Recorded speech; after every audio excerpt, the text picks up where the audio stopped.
It was a great day today. It was really cool. I don't know. I think I mentioned it earlier. Renee Pfeffer, who's in charge of PR, set this thing up, and over the last couple of years, we did last year, and we also did a food drive, which was really cool, and got like 1,000 pounds of food or 2,000 pounds of food, a ton of food.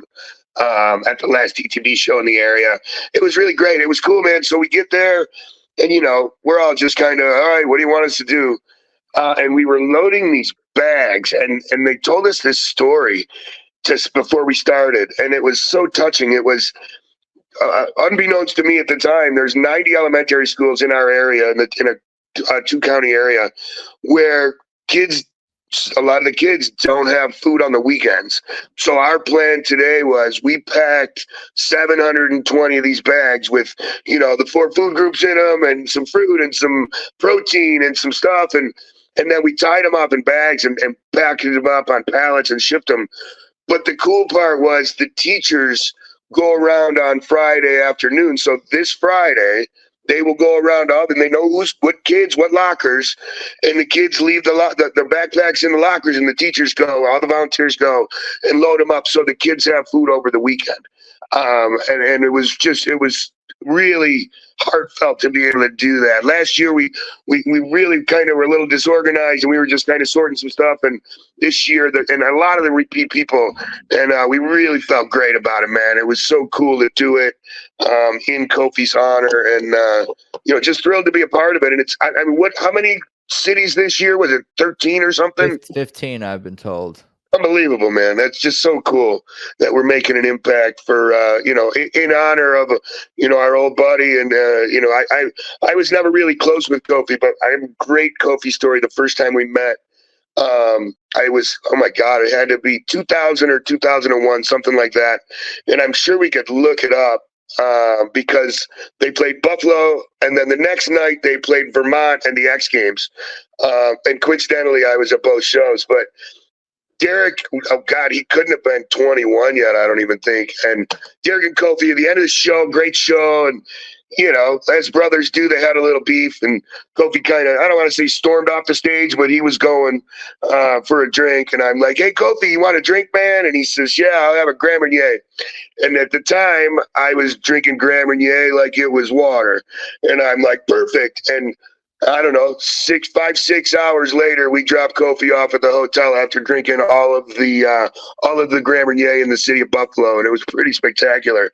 And he was, and I'd seen him 1,000 times after that. And like you were saying, Zach, he was just always so warming and cordial, and whether he remembered me or not, I'm not sure, but when we talked Grand Marnier, he did, and it was a pleasure and an honor to always be around him. He was just such a wonderful human and an amazing musician, man. So anytime we get to put our Kofi shirts on, and got my new hat today, we're in. So the team will be rolling again next year, and hopefully we don't wait a year. I think that was probably the coolest message. Was everybody was like, I'll be back. And one other cool thing, there was this blind cat there. He, I got to know, he was setting up the boxes and I was filling them. And he's there twice a week. And he's in charge of boxes because he ain't got to move. And he's the master of the tape gun. And they had a program, and it was just inspiring. And a lot of the guys and girls that we were with will definitely be back there more frequently than, once a year, which is really awesome. Very cool. It sounds like, obviously you go back pretty far with Derek Truck's band and Derek. What is your origin story with the band? Does it go even further back with Derek? I'm an old man that was 20-something years at the Beacon and well into triple digits and almond shows. I remember Derek's first show with the brothers. The first official show in Cincinnati. We made a lot of traveling about it, and obviously Derek Truck's band, and so I've been married 23 years, and my wife, obviously before we were married, asked me on a date. I was living in Vermont, actually Mount Snow. It was the year after I saw the band, Derek Truck's band there, and Kofi was like, "What the fuck are you doing here?" I left that part out, which was quite funny, and we all got to hang out a little bit. I moved there, and my wife asked me on a date, and I was like, "Yes, where are we going?" She's like, I want to take you to see this musician. You love the blues. Like, who is it? She said, there's a new girl, her name's Susan Tedeschi. And I said, who's she playing with? She said, BB King, Buddy Guy, and Tommy Castro. And I was like, oh shit, I'm gonna have to marry this woman. And so I did. So Wow. I've been a big fan of the family of music for many years, and been blessed with some cool interactions and things of that nature. We've talked about some stuff, and it's just they're just wonderful humans with a different job than us that they happen to be spectacular at.